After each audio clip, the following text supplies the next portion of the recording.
Pinellas County School Board, January 11th, 2022. Welcome back and Happy New Year. I hope you all had a pleasant and relaxing holiday and you're ready to get back, and we're going to have a wonderful year. 2022, 21 is long gone. I made sure I kicked it so far away we all forgot it, okay? So we're in 2022. This is going to be a wonderful year. It's going to be a positive year. And with that, let's get started. Today we have, instead of an invocation, we are going to have a moment of gratitude, followed by the Pledge of Allegiance that Ms. Kane will lead us, and then we'll go into our national anthem. So at this time, I'd like everyone to rise and take a moment to think about what you're grateful for.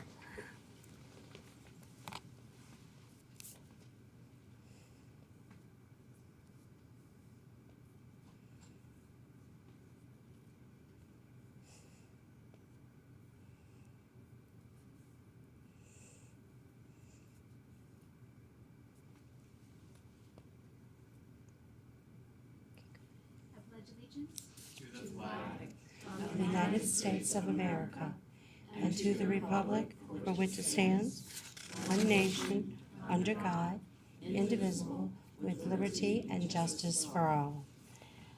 I'd like to introduce the Largo High School Madrigal under the direction of Gabriel Izari. Did I say it right? Irizarry. Good morning. We're the Largo High School Madrigals, and we're very pleased to be here to sing the national anthem for you guys. And we will follow it with the English Madrigal, Say Gentle Nymphs by Thomas Morley.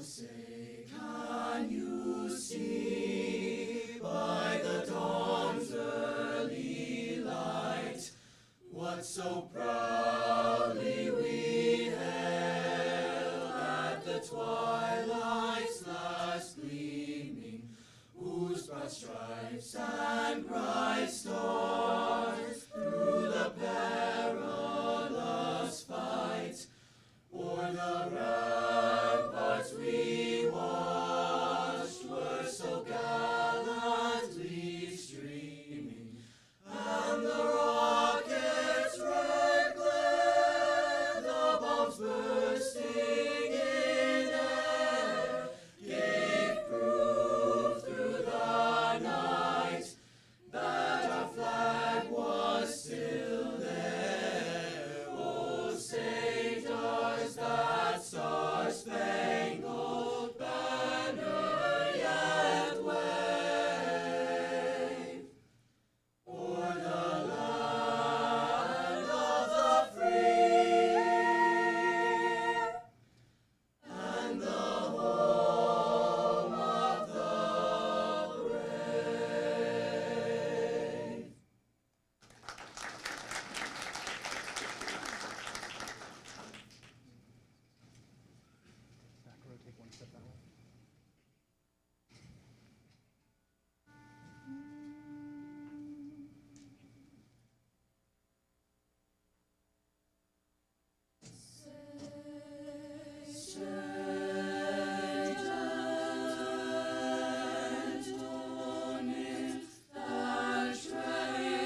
so you chance to meet her, kiss her and greet her, kiss her and greet her,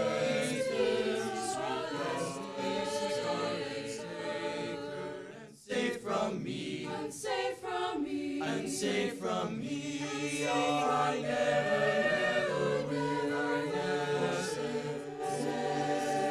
forsake her. If so you chance to meet her, kiss her and greet her,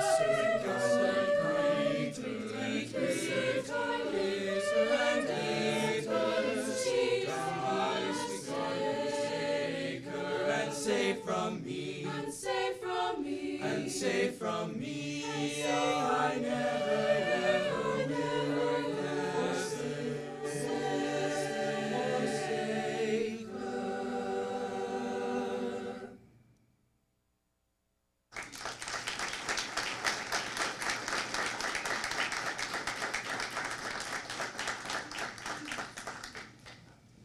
Thank you. That was just beautiful, and what a great way to start the meeting. Nice job. Thank you, Mr. Irizarry. All right. The video is wonderful today. It was a great event. It is our Support Employees of the Year. Before the video, our support employees work every day to make sure our students get to school. They have clean, safe facilities. They eat nutritious meals. They help in the classroom, and they always get all the bills paid and the paperwork filed. That's important, trust me. Every year, schools and departments nominate one of these hard workers for the District Support Employee of the Year. This year, our finalists came from a group of 139 nominees, and the winner was named at the celebration last week. Let's meet the finalists and see who was selected as the District Support Employee of the Year.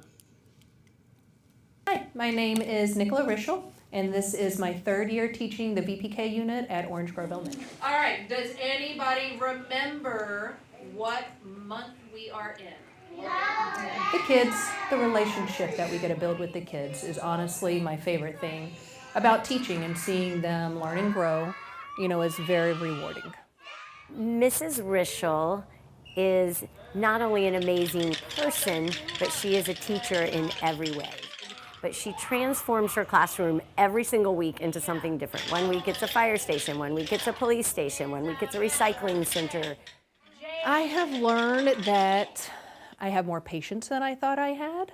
I have learned that I can push myself further than I thought that I could have. She's getting our VPK students completely ready for first grade, and that's what we want in every educator, is to want the best for the students in every way. She's 100% student success.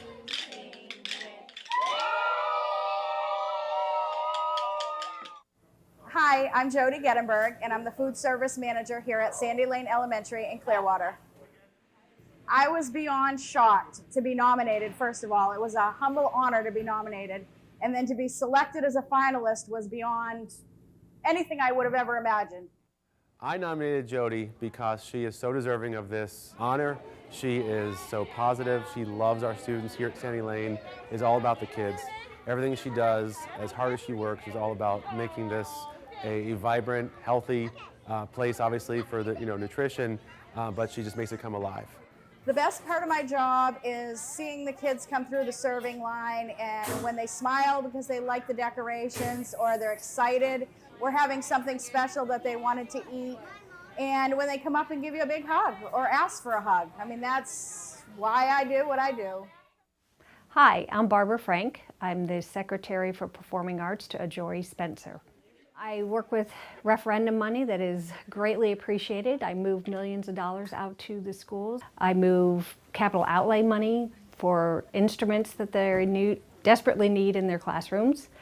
So we give them all the funds to make their classroom and their band, chorus, drama, theater support. I would want people to know that her heart is in it and her heart is ultimately for the students. You know, we spend so much time talking about ways to create opportunities for students and ways to get them to experience the power of the arts. And even though she's not always out front, she's always in the background really making things happen. You go see and hear, especially when we do the all county, I am just amazed at the quality, the hard work that they all put in, and just what they put out is truly amazing. It makes me want to do what I do more because of all the talent that they have, and this just creates more and more talent. Hi, I'm Jennifer Resnick. I am the school nurse here at Cypress Woods Elementary School. You know, especially because this year and last year with COVID, healthcare has really taken such a forefront to the educational setting, and so it's incredibly touching that we were recognized.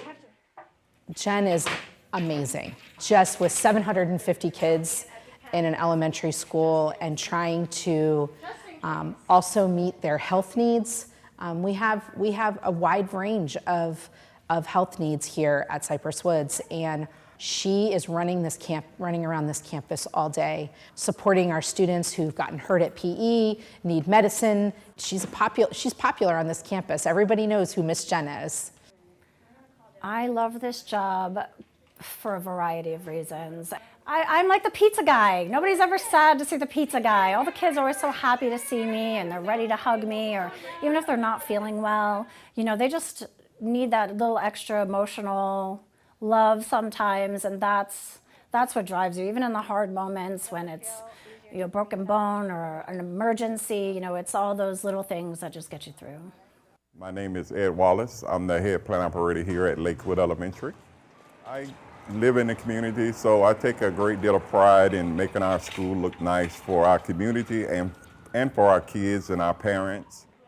We actually open up our support staff nominations to our entire faculty and staff to give input as to who they feel deserves the recognition, and it was unanimous that Mr. Wallace received the nomination for this year. The kids what motivate me. I believe their kids learn in a clean, safe, healthy environment, and that's my goal, that's my passion. He actually interacts with our students all the time in the cafeteria, in the hallways, checks in on them, asks them how they're doing. He's a role model to the students on the campus for hard work. I always take pride when people come and they say we have a nice school and everything looks good. It makes me feel good. I'd like to congratulate Mr. Wallace and all the nominees. And thank you to all the support employees throughout the district for your service and your dedication. We couldn't do it without you. So again, congratulations to our winner, Mr. Wallace. He will go on to the State Employee of the Year. Ms. Carr? Dr. Carr, excuse me. Thank you. I just want to acknowledge Mr. Wallace. I had the fortunate opportunity to have been at Lakewood as an assistant principal with Mr. Wallace. And as you know, when you're the AP, your HPO is instrumental in making and breaking everything that happens for your day. And we had a fire. We had a fire in the building and had to respond and get there at 3 in the morning, and his truck was burned. And if you ever went into Mr. Wallace's work spot, everything is hanging right where it needs to be. Every hook is labeled, every piece is organized. And he was so incredibly responsive to making sure everything got put back in place, and his rapport with the students. He was part of our crisis response team, which, you know, as APs, I know some folks are out there, that when you have someone on your team, when you have to respond to that call and they've got your back and you've got theirs, that how incredible that is. So I was so excited to see Mr. Wallace recognized personally and professionally, because he is an exemplar as an HPO. So thanks for the opportunity to speak. It was a lovely event, and there were several of us. Miss Edmond was there, Miss Kane was there, Dr. Carr, Miss Cook, and myself.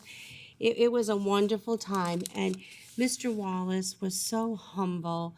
I mean, he took it so gracefully. He was so excited and shocked. And that's something I will remember for a very long time. Does anyone else like to comment? Okay. All right.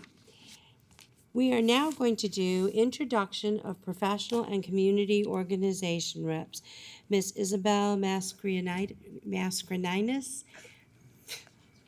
Mascarenhas. It's a tough one, I know. That was always my thing, teaching. Kids loved how I could make new names for them. It's all good. Good morning, Madam Chair, members of the board, Dr. Grego, and staff. It is my pleasure to introduce the following representatives of community and professional organizations. Representing the Pinellas Educational Support Professionals Association, or PESPA, we have Nellie Henez, President. From the Pinellas Classroom Teachers Association, PCTA, we have Nancy Velarde, President, and also Lindsay Blakenbaker, Executive Director. Today, we have a presentation from the Student Rights and Responsibility Committee. Please welcome Jaden Lloyd and Leah Brown from Largo High School and their principal, Brad Finkbeiner.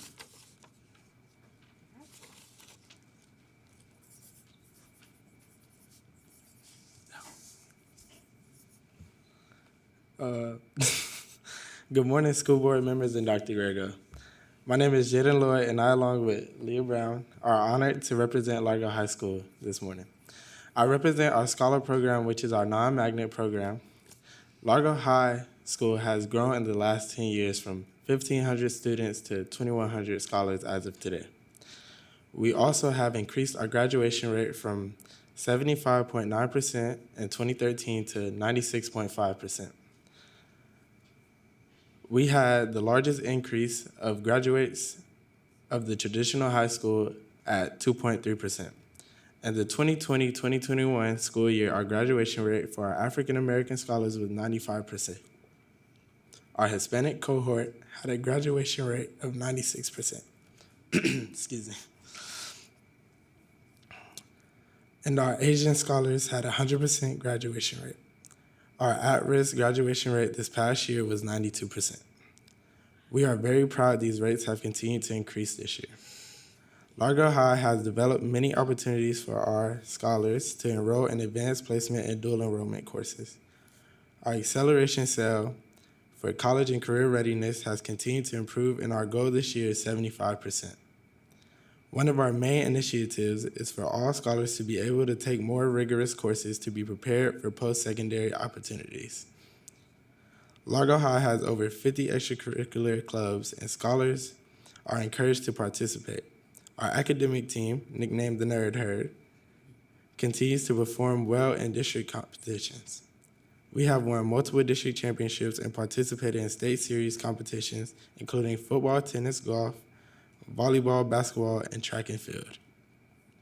We are very proud of the accomplishments of our scholar athletes, as many more on to play in college of their choosing. I myself hope to further my athletics and education at the next level. Two of the colleges I am considering are Kazi University and Nova Southeastern. Largo High has helped me to become a better person and prepared me to move on to college. The staff at Largo always pushes me to be involved and do my very best. I know I will be successful because of the foundation Largo High has given me. At Largo High, we are on a mission, and the mission is graduation. Please let me introduce Leah Brown.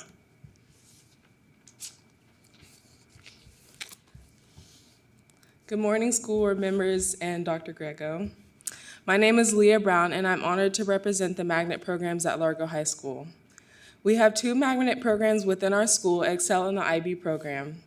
The Excel program stands for Exploring Careers in Education and Leadership, and is a program that allows all scholars to shadow career opportunities. We are also very proud to have one of the largest AVID programs in the district. The Excel program has over 700 scholars and continues to graduate over 95% each year. Our IB program has continued to have an IB diploma graduation rate of over 92% and continues to grow in numbers. Many of these scholars will attend some of the top universities in the United We are very proud to have our own magnet program. We are very proud to have our magnet program scholars as necessary members of our extracurricular activities, as we believe scholars should be well-rounded in the classroom and on the field of play. I am also pleased to announce Elise Tong, an IB scholar at Largo, has been chosen as a STEM Sunshine State Scholar this year by the Pinellas County. I am currently a senior, and I've been in our Excel program all 4 years of my high school. And I have 3 siblings who have successfully went through the program as well.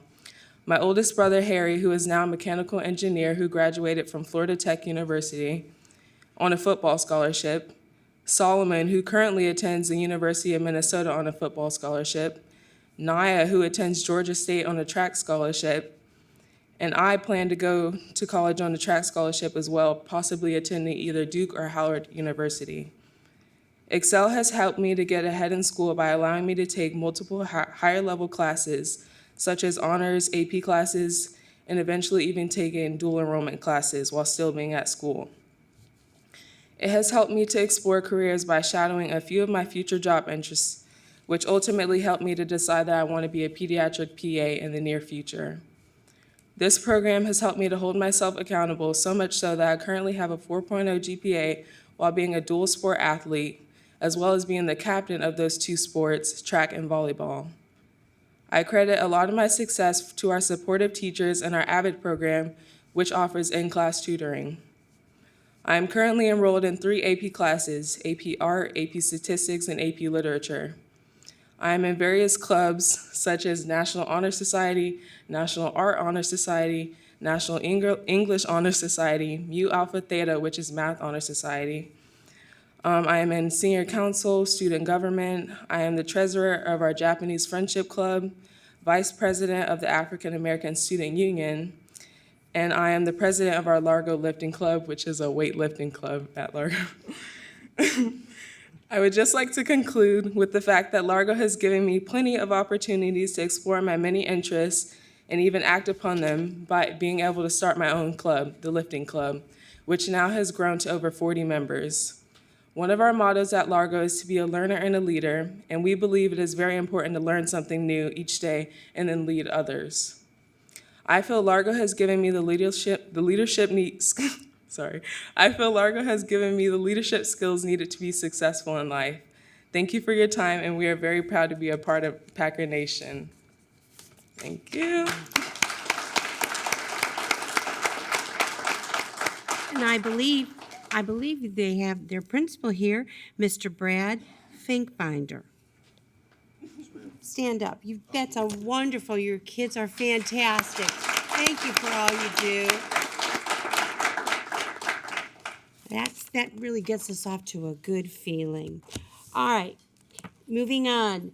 Possible changes to the agenda. Dr. Grego? Madam Chair and school board members, I have one change to consent item 7.11, 711, and that is recommend the change of that. This is in reference to dismissal of Mr. James Barron, a campus activity monitor at Tyrone, and recommending that alternative 2 be my recommendation, a suspension without pay until the conclusion of a hearing process. That concludes my amendments to the agenda. Okay, so we're pulling consent item 711.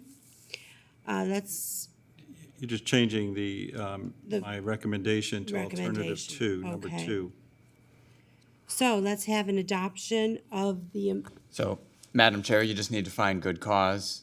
Okay, regarding amendments to today's agenda, the chair finds good cause to amend the consent agenda item 7.11 by changing the recommendation to alternative number 2, which is to recommend to suspend Mr. Barron without pay pending the outcome of the hearing that has been requested by the employee, and to have the matter submitted to the Division of Administrative Hearings to conduct the hearing.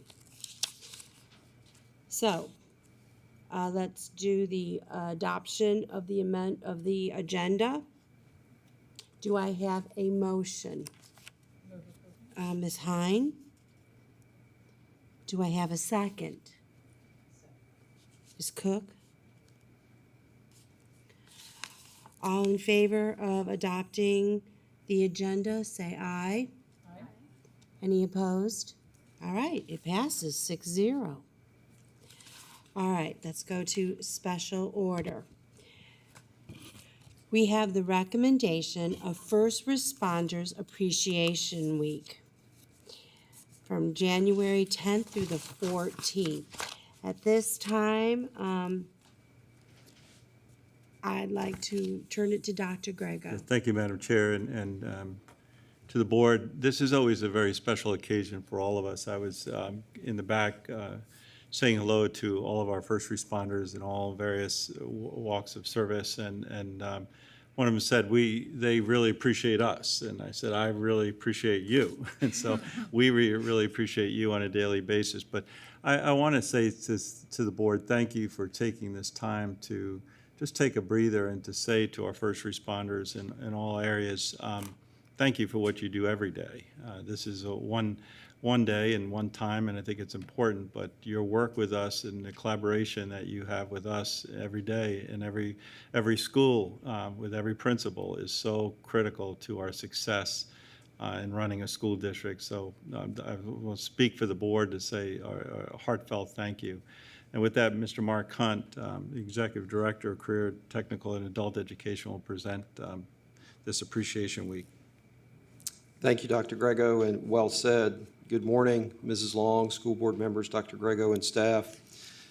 Our first responders, police, fire, and emergency responders, medical responders, are dedicated to serving their communities and protecting all citizens.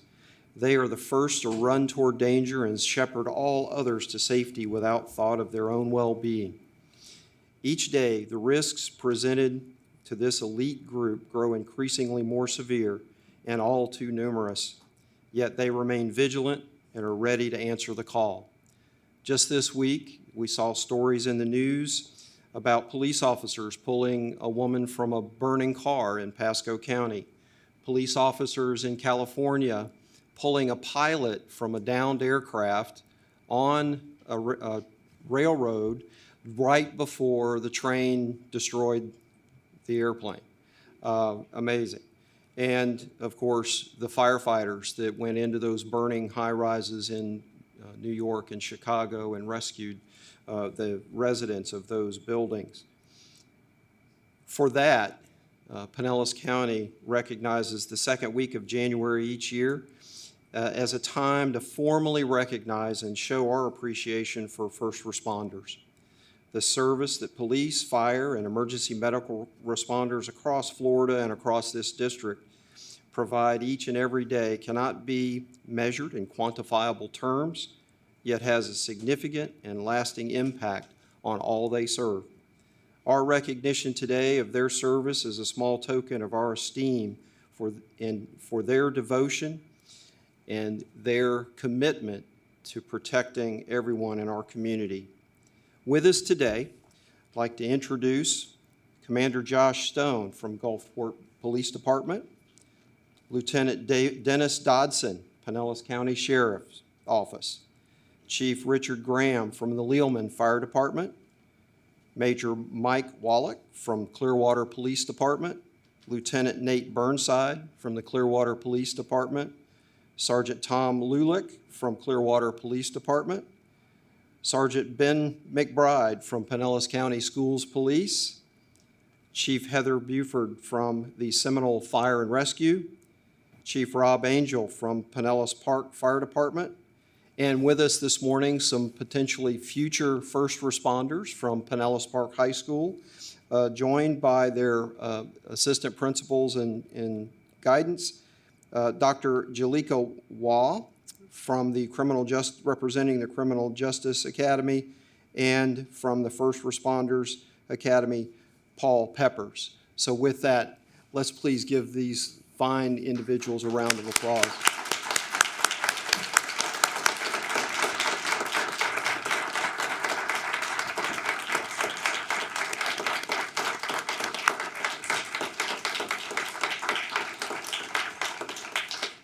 Thank you. And to commemorate this occasion, if you you will. Board members, if you'll stand at your seat, and we would like for all of our guests to come forward in front of the board dais, and let's take a picture for the website. If you all will, please come on up front.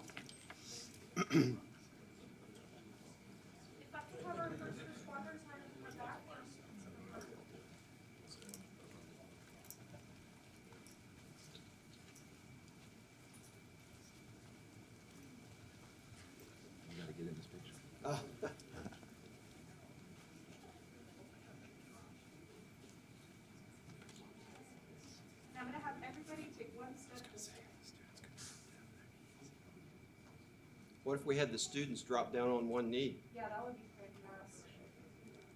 They're young enough to get back up.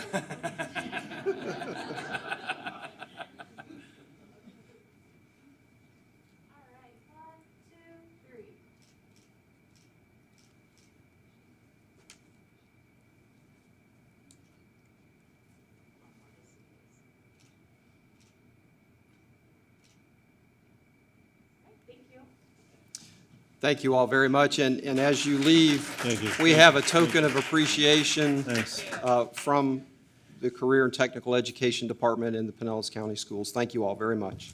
Thank you so much, Mark. And I know they won't admit it, but they treat us extra special whenever it comes to a school need. So I know I just want to say thank you. They really do, board members. So.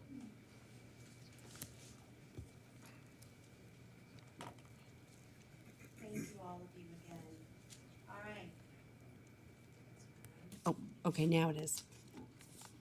Okay. All right, moving along. This is the proclamation designating January 2022 as National Mentoring Month. Do I have a motion? Oh, we're adopting the proclamation for designating January 2022 as the National Mentoring Month. Do I have a motion? Okay, Ms. Cook. Ms. Edmond. Okay. Dr. Grego? Yeah, Madam Chair, I'd like to call upon Dr. Valerie Brim, Director of Strategic Partnerships, to introduce this proclamation. As you even heard from one of the students from Largo, the importance of her avid mentor, and we have mentors throughout our entire school district, lunch pals, and so many others that I'm sure Dr. Brim will talk about, so I don't want to take her thunder, but we literally have thousands of mentors throughout our district. So Dr. Brim, thank you. Yes, good morning, Madam Chair, board members, Dr. Grego, and staff. As you know, January is the month that we honor all of our mentors, and Pinellas County Schools District is grateful for all the mentors who returned face-to-face as well as virtual. With the support of community partners, community members, businesses, organizations, churches, civic groups, Pinellas County mentoring programs, Lunch Pals, Tech Stock and Children, 5,000 Role Models, Girlfriends, Big Brothers, Big Sisters, peer-to-peer mentoring, we have over 3,300 students who are mentored in either groups or individually. We are always trying to put forth recruitment efforts to increase the number of our mentors as well as students who needs mentoring. Mentoring or mentors help guide positive choices, develop critical thinking, support academic achievement, enhance social emotional well-being. Of course, research depicts that students who are mentored are less likely to skip, more likely to enroll in college, increase their attendance, perform better academically, and graduate from high school. Currently, we are partnering with our outside agencies to again increase the number of students that are mentored. This year, we have opened up the opportunity for our parents to attend at least one of their sessions with their child to understand mentoring, to promote mentoring, but better yet, to become more engaged.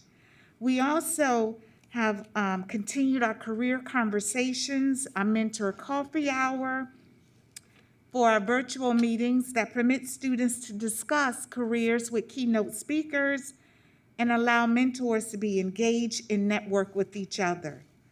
We are proud that the City of Pinellas Park, Safety Harbor, Clearwater, South Pasadena, Dunedin, Osmar, Treasure Island, Madeira Beach, and Pinellas County government have written proclamations acknowledging their commitment and support of mentoring.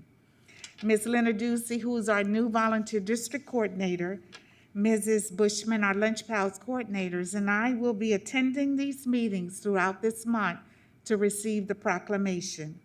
Board members and Dr. Greco, I want to continue to thank you for your support in our mentoring programs, and we will continue to do an awesome effort in promoting mentoring throughout our district. Thank you. Ms. Edmond? 2022 National Mentoring Month. Whereas the goals of National Mentoring Month are to raise awareness of the value of mentoring, recruit individuals to mentor, and encourage organizations to engage and integrate quality mentoring into their efforts. And whereas a mentor is a caring person who is consistently present and who devotes time to a young person to help them discover their personal strengths and achieve their full potential through a structured, trusting relationship. And whereas quality mentoring encourages positive choices, promotes self-esteem, supports academic achievement, and introduces young people to new ideas. And whereas mentoring programs have also been effective in combating school violence and discipline problems, substance abuse, incarceration, and truancy. And whereas research shows that youth who participate in a mentoring relationship are more likely to finish high school and continue on to college. And whereas National Mentoring Month gives us the opportunity to appreciate the staff and volunteers who dedicate their time to quality mentoring programs and celebrate the young people who have found their inner strength with the help of a mentor. Now, therefore, the School Board of Pinellas County does hereby recognize the month of January 2022 as National Mentoring Month and urge that all observe this month by taking time to recognize and acknowledge the impact of mentors in Pinellas County who give so unselfishly of their time and talents so that students can be successful. Signed this 11th day of January 2022. Thank you, Ms. Edmond. Anyone have anything they'd like to? I know that the years I taught, when a child has a mentor, that's someone special. That is someone that they can go to. Sometimes they're afraid to tell the teacher that, there's something going on at home. And a mentor is a great opportunity for them to release what they're holding inside. And then that mentor tells the appropriate people. So I encourage you, if you're retired and you just want some extra time, what a wonderful thing. You will be so rewarded by working with a child and seeing a child grow. Thank you, Dr. Brim. All right, so we had a motion by Ms. Cook and a second by Ms. Edmond. All in favor, say aye. Aye. Are there any no's? All right, it passes 6-0. Okay.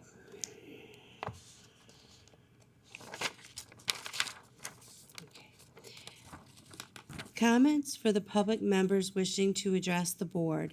Members of the public have 3 opportunities to address the board when we are gathered for our meetings. The first opportunity to speak is during public comments on the agenda items. The next opportunity is when there is a public hearing, most of which are policies. Lastly, after the meeting is adjourned, we will remain for public participation when speakers may address items pertaining to the business of the district. At each of these opportunities for public input, Board members are here to listen to you. This is not a time for discussion or debate. We will not take any formal action on information brought forward unless it is pertaining to an agenda item. However, the board and superintendent may clarify statements or refer the speaker to the proper staff person to help work through your concerns. The board is committed to a standard of civility and decorum in the conduct of our meetings. Whether you agree or disagree with our viewpoints expressed by speakers, please refrain from showing audible support or disagreement. We also ask that you assist us in maintaining a civil and constructive environment by confining your comments to the business of the district and refrain from profanity and intemperate or rude comments. Ms. Hauk, do we have any speakers? Yes, Madam Chair, board members, and Dr. Grego, we have 2 speakers for agenda items, and we have 3 speakers for public participation. Okay. Go ahead and call them.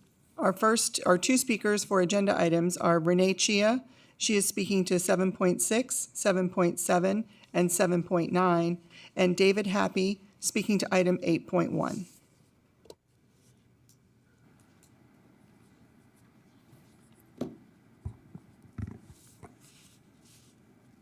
Hello, Happy New Year, everyone. Nice to see you. I wanted to speak to agenda items 7.6, 7.7, and 7.9. These are all requests to apply for grant funding for a variety of different items. I'm in support of these items as far as requesting the grant funds and having the grant funds come into the county. But I wanted to, again, express my concern as to how these funds will be spent once they do come into the county, as I have on previous grant funding. I was able to review some of the workshop items that you did in December for the last time we had this exercise, and I have many concerns with the items in that December workshop and what those funds are being spent on. So I think we need greater participation opportunities for the public to interface with the board on how these funds are being spent, and I think the board needs to have greater oversight on what you're spending these funds on. I think there's a lot of just going through the motion or really trusting the sources of the curriculum or different things that are coming into the county because they've been great for 20 years or whatever. They're not great now. There's content coming in through those same sources that's causing the problem and having us come up here and see you at every school board meeting. So I would like to see greater participation from all of you. And I also wanted to mention that we are aware that the CARES funds are being used to purchase a lot of this problematic content. They're coming down through the counties throughout the country, and the county school boards are then turning around and purchasing all of this content from these sources that then funnels down to the counties and creates a bigger problem. So that is my comments for these agenda items. Thank you. Thank you.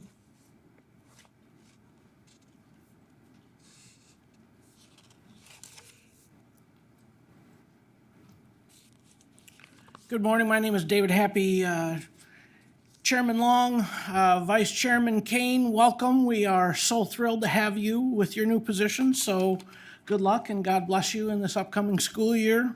I rise on behalf of Pinellas County Schools Conservative Parents, Pinellas Community Patriots, Pinellas Watch, in affiliation with Moms for Liberty, combining for several thousand members of your community and several hundred parents and family groups, asking you not only to support what you are going to be looking at in non-consent request for approval 8.1 of the salary increase for substitute teachers, but actually asking if you can take it a little bit further and take a look at the pay scale for substitute teachers overall. It's my understanding that these substitute teachers on a regular basis, when you all haven't given them an extra boost, are making a flat rate at the lowest base rate of $70, which if you consider drive time to and from the school, maybe some of them putting in a 7 or 8 hour day at the school, they're literally making at or below minimum wage for those substitute teacher jobs. Such an important role for us, for our kids. For those of you that are sitting on our school board that were formal teachers, you know all of what goes into this.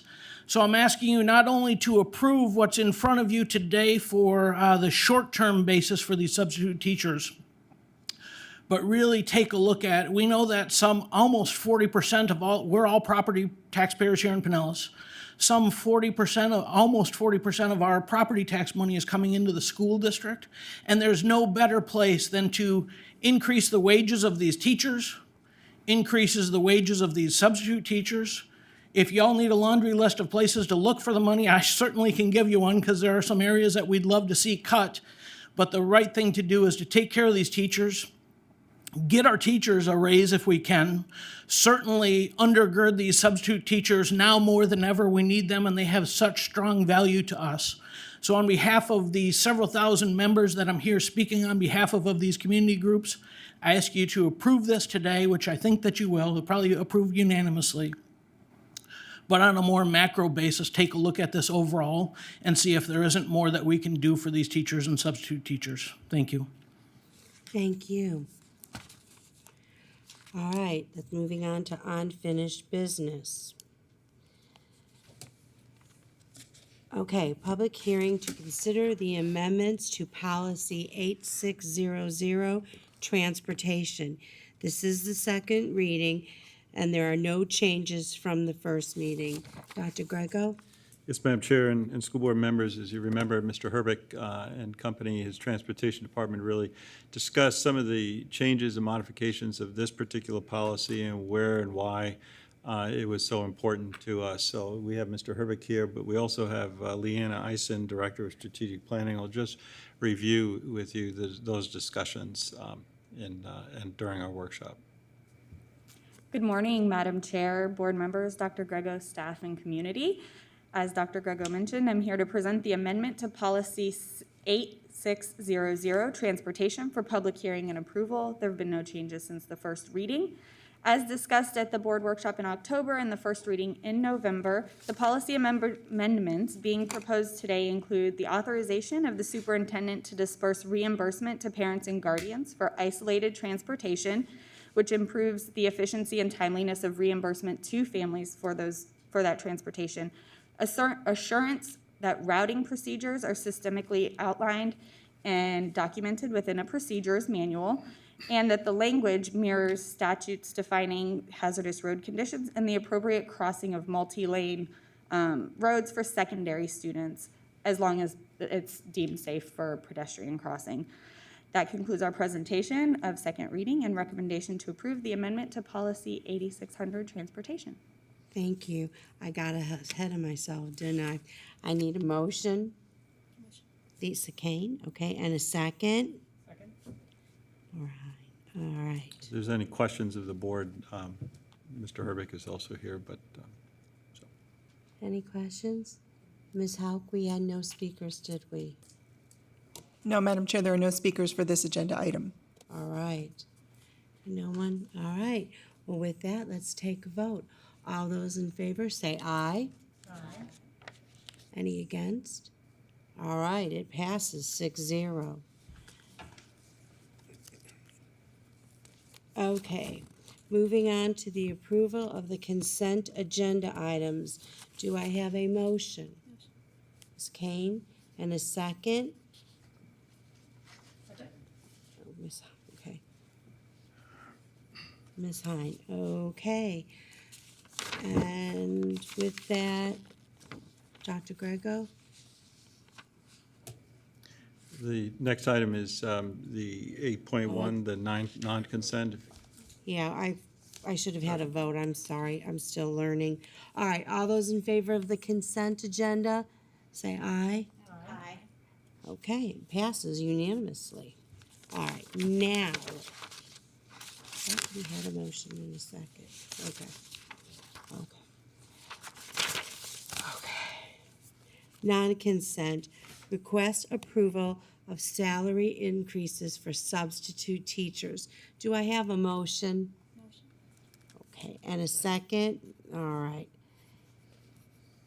right, Dr. Grego. Madam Chair, I'm very pleased to bring this recommendation forward for a significant increase in substitute pay as we're provided additional resources to try to maintain and stabilize school districts across the state. And Ms. Texel, I want to say thank you publicly for your leadership in terms of recognizing that and also keeping our school district operating in such a way. So if you've reviewed with the board the changes, I also believe Ms. Texel shared with you some of the other information even prior to this meeting. So thank you. Good morning, Madam Chair, school board members, Dr. Grego, and staff. I am very happy to be here this morning to present to you an agenda item that will increase the daily rate of pay for our approximately 1,400 substitutes in our system. And as you know, substitutes play a very critical role in our organization. When teachers are absent for any reason, our students deserve to have that very best individual in front of them each and every day. The past couple of years have shown us how important our visiting teachers or substitutes are. They have stepped up when it was possible for them to fill in when needed as our needs for subs increased. It is important that we continue to continuously review the pay rates for our substitute employee group. As mentioned in the agenda item, the last time a pay increase for our substitutes was back in 2017, and at that point it was an increase of $5 per day.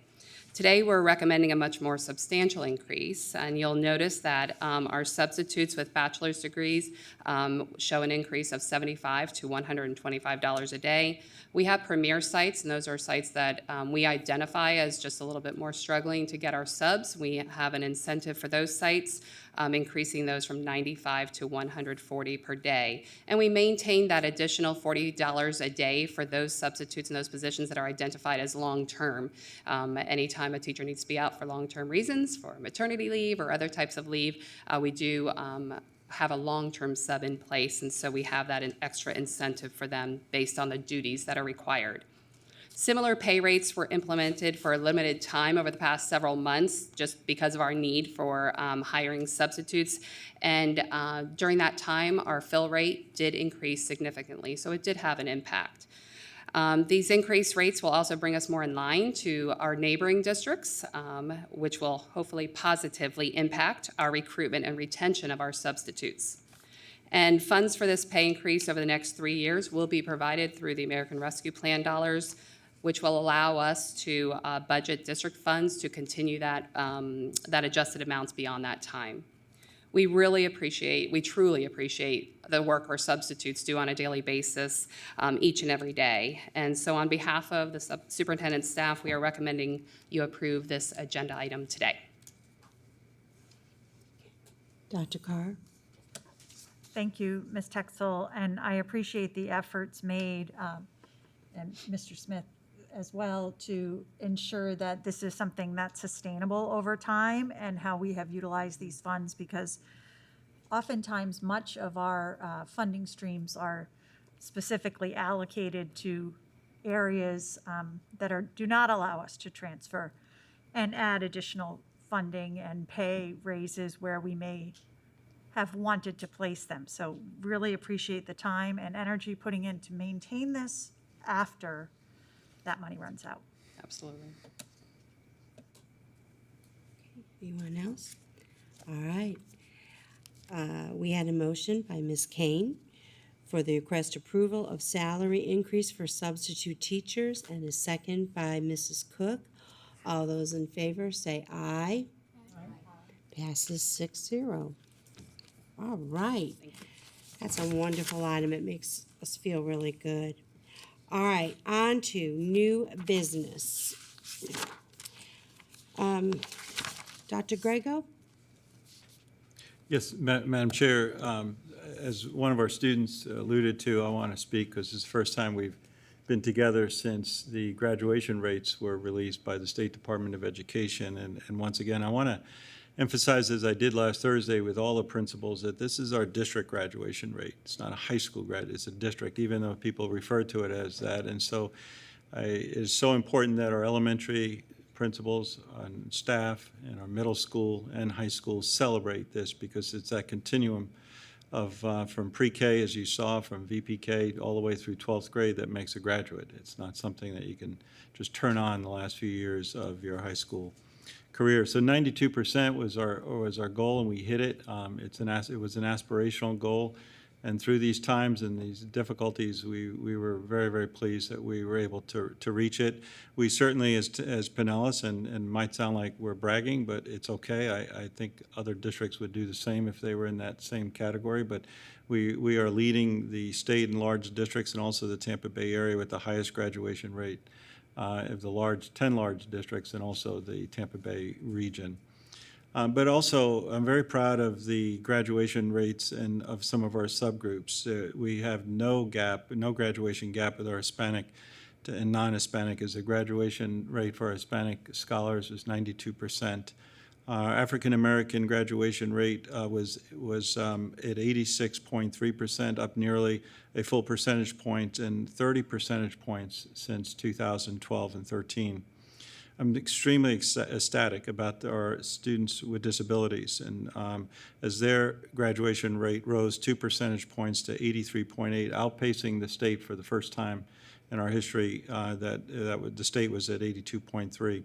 I do want to recognize so many people behind the scenes, but especially Lynn Mowat, who stands so true and works so hard for the students with disabilities and to ensure they'll graduate. And our ELs, sometimes we talk in so many acronyms, but our English learners, individuals who come to this country perhaps where English is not their first. And for some of us who would be, what it would feel like to be dropped into a different country, a different language, and be having to graduate. Our English learner students' graduation rate rose to 91%. Which is astonishing, and this is up from 48% from 2012-2013. And Dr. Karak, our program specialist, is a huge motivator and takes total ownership of her students, and you can tell that ownership is getting the outcome results that we want. Every traditional high school in our district, their rates were over 90% this year for the first time. Eastlake and Richard O. Jacobson Technical School, High School had over 100% graduation rate, and we had several, Palm Harbor, St. Petersburg, Seminole High Schools all posted 99% or better. Congratulations, the last person I want to, not the last ever, but the one I want to really say kudos to and thanks is Dr. Vasquez, Rita Vasquez, for all the work that she does on a daily, weekly, and monthly basis.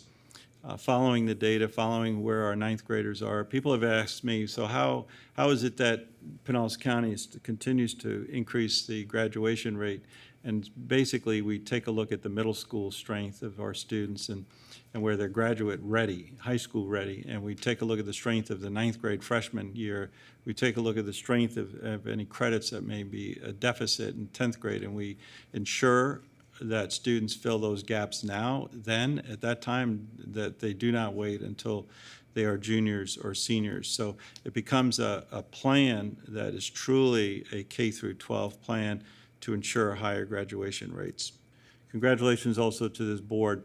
Graduation rates has been a part of your strategic plan, our strategic plan, for several years now, and I've always been thankful that you've allowed aspirational goals to our strategic plan. As you know, years ago, we set an aspirational goal of 90%, and we set that goal when we were in the 70s. And so that sometimes is a little bit sketchy, but it works when you do that. We didn't set that goal when we were at 88. We set that goal when we were in the low 70s. So that's what makes that's why aspirational goals is so important, and I'm very thankful that we have a board that understands that we may not meet this goal the first year, but we will get there, and we did in this case. Also want to say thanks, and it was mentioned earlier, but through our eyes of Midtown and beyond, last Friday night I had the opportunity to attend opening night. This is the 17th year of the annual Journeys in Journalism photo and multimedia exhibit, Through Our Eyes, Midtown and Beyond. And I want to say thank you to Studio at 620 in St. Petersburg. What a tremendous host. And our students felt so empowered to have their artwork, their photography exhibited there. I want to say just thanks and congratulations to the work of students at Melrose, John Hopkins Middle School, and Lakewood High School. And also the essay readings that were had.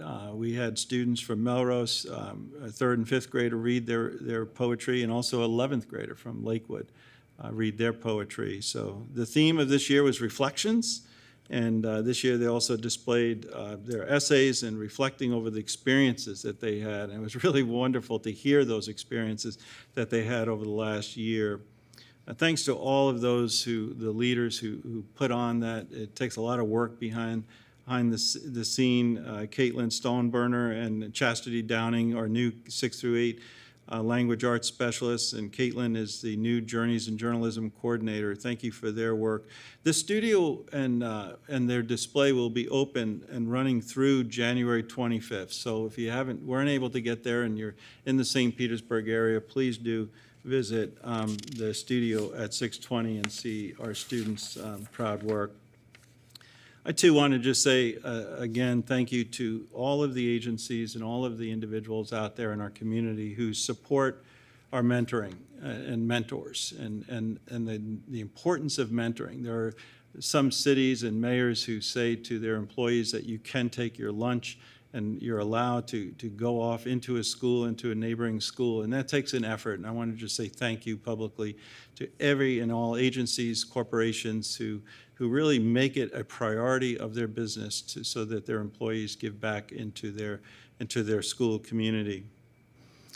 I want to also remind our citizens and our students who are applying the application period for magnet and fundamental programs. That kicked off January 5th, and it's open through the 5 p.m. this Friday on January 14th. So I also want to say, as you saw the marquees, early kindergarten registration, and we're going to have Ready, Set Kindergarten visitations this week and over the next 2 weeks. I want to pass down these 2 booklets. I'm so proud. I want to say thank you to Mike Feeney and the Teaching and Learning Department. And if you haven't seen these are remarkable additions to what we've done in the past. We started this Ready, Set Kindergarten a number of years ago just to welcome our families into our school district, into the schools for the first time. But they have there the expectations, what parents should ask, and really a welcoming booklet. But more importantly, or just as important, the schools are really stepping up and saying, come on in, meet your kindergarten teachers, and make this a happening place. As you know, this board has supported over 150 VPK programs, and that is starting to take hold because those students are just dovetailing right into kindergarten. They're feeling very comfortable, and as you saw even in the video with the support employees, those students are absolutely kindergarten ready. I too want to just say thanks to Mr. Edward Wallace. I always visit him when I go to Lakewood. He's a gem. And you know what, as noted in the video, whether it's a nurse, whether it's a plant operator, whether it's a secretary, the beautiful thing about the support employees recognition is that it covers a vast amount of job classifications that truly, as the chair said, we couldn't operate this school district without. But Mr. Wallace is a deserving one, but they represent all of the individuals back at their school sites for the job they do. And with that, I'll close with just a reminder that the Teacher of the Year, believe it or not, Sarah Painter's year is coming to a close. It seems like it's so fast. But the Teacher of the Year event, the Evening of Excellence, I want to thank the Pinellas Educational Foundation for their hard work, and along with our team here. But January 26th at the Mahaffey Theater, and let's make this Evening of Excellence the best it's ever been. We'll certainly be giving the board information. You're all invited, and I would love to see you there and celebrate all of our teachers. And again, these teachers represent every teacher that we have in Pinellas County. That concludes my comments. Thank you, Madam Chair.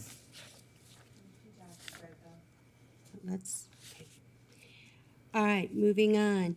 Items introduced by the school board attorney. I have no report this morning. Thank you, ma'am. Okay.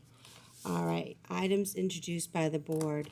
Before we hear board reports, we need to discuss the search for a new superintendent. Dr. Grego, I know you have 7 more months, but as a teacher in this district, for over 40 years now, you have kept the ship on a solid, strong path. And as a teacher, I respect that there were many years where we were on very, very shaky grounds, and it does affect teachers, those board members who haven't been in the classroom. It makes a huge impact on us. So this is probably going to be the hardest job we will ever face. So we need to discuss the new search. I would like to have a discussion about choosing one board member to take the lead. I would like to suggest that be Carol Cook. Mrs. Cook has the knowledge and the experience. She has gone through this several times, and she is also a board member of FSBA, the Florida School Board Association, which takes a huge lead in helping districts find their superintendent.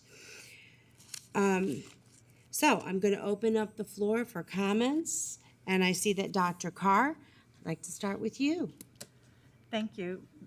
And thank you, Chairperson Cook. I want to call you Chairperson Cook. Thank you. As the chair, we recognize that you have the autonomy and authority to directly report. And it's great that you have brought this forward and asked for input from the rest of the team. It really demonstrates your leadership style as a person who collaborates. So thank you very much for that, Mrs. Long. And I think Mrs. Cook would be an excellent person to lead this. She's led us through prior superintendent searches. She has that strong relationship with FSBA, and I think her previous experience will be a valuable asset in this. So thank you. Thank you, Dr. Carr. Ms. Kane? I have to agree with both what Dr. Carr mentioned and also what you said just a moment ago. If Ms. Cook will be willing to take on the task, because it's a task, we would love to have you lead the charge for this, knowing that you have the experience necessary to help guide us in making these decisions. Any other comments?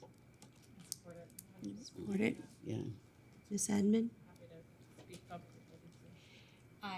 I'm in agreement with that.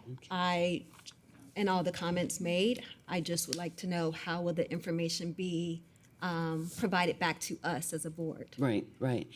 And I am willing to move forward with this, having experienced it before. But what I think we need to do, if it's okay with everyone else, is to have some conversation at our next workshop. I will accept, kind of heading it up and making sure the information comes to the board, but I don't want anybody thinking that I'm going to be making the decision, or that I'm going to be weeding through applications and just bringing, certain applications forward. So I want to give everybody that peace of mind, but I think we need to have some conversation at our next workshop if there is time on that available. Yeah, I'll make the time. Okay. Absolutely. Good. Thank you. Then, yes, I'm willing to do it. Thank you. All right, that takes care of that. Any other board reports? Anyone have it? Ms. Hine? Well, since you raised the topic of Dr. Grego's retirement, I just thought I would take a moment. I know we have plenty of time, and we will celebrate him in very good fashion as a group. I imagine, and I look forward to that. But I think with a decade of his being here, to look at Pinellas County Schools and all that has been achieved is really remarkable. And one of the most important things to me as I look around as our leadership team and the people that you've put in place and really thoughtfully around the organizational structure is so important. So we're certainly, we wish you well, and we're sorry to see you go. We've got a whole nother semester here to stay focused, of course, but I just want to say to our leadership team, we have immense confidence in you. And we know that when we get out there and we find a search and we do a good search, we're going to find the right person, to take us into our next chapter. But I want you to know that I have great confidence in you, and I think that's one of the most important things you've done here is put the right people in the right places to set us up to thrive and for future success. So just wanted to share that. Thank you very much. Ms. Yeah. Edmond? I would like to briefly provide a report on some of the meetings that I've attended. Okay. And some of the visits that I've had at schools.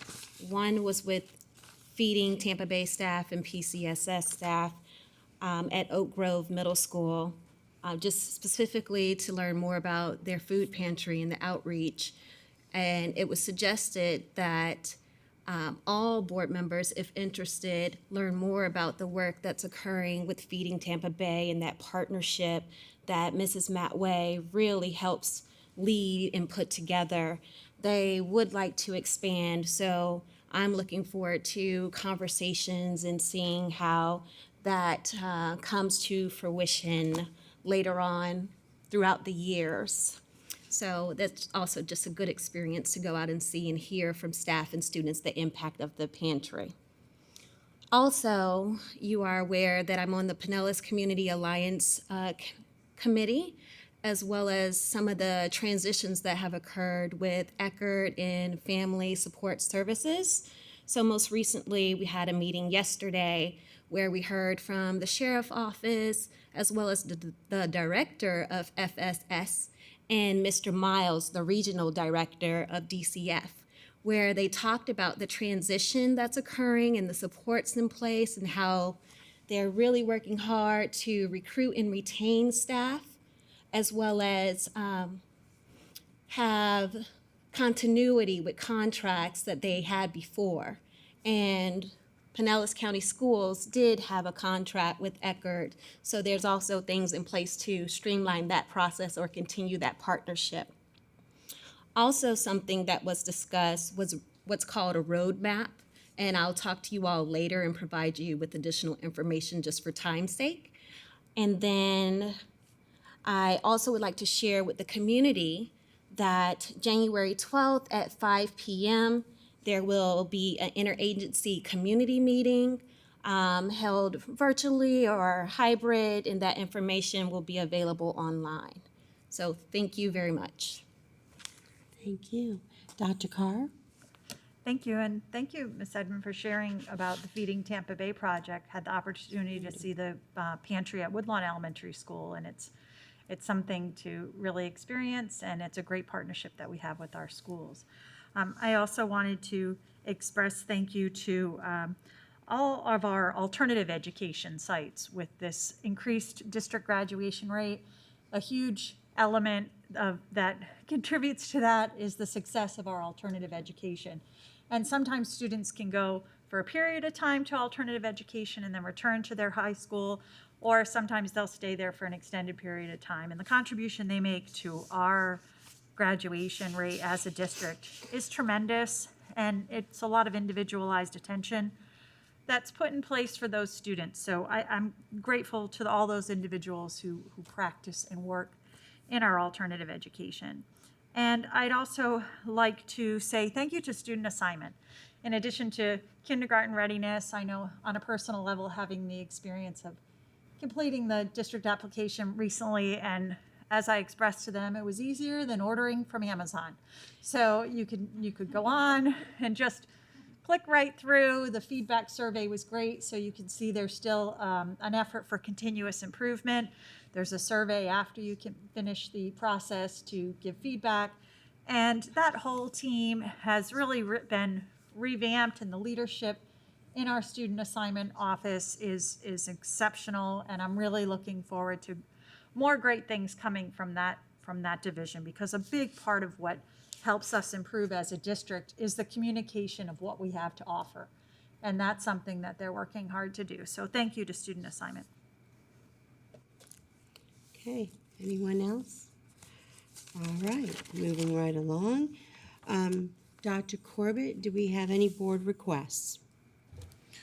Yes, Madam Chair, we will make time on the next workshop for you to have a discussion about superintendent search. That's the only thing I had. All right. All right, at this time, I'm going to call the meeting adjourned. After the meeting, and after we hear the speakers, the board will come back together to do our evaluation. Okay? This adjourns the Pinellas County January 11th school board meeting. All right, Ms. Hauk, do we have any speakers? Yes, Madam Chair, board members, and Dr. Grego, we have 5 speakers this morning. I'll call the first 2.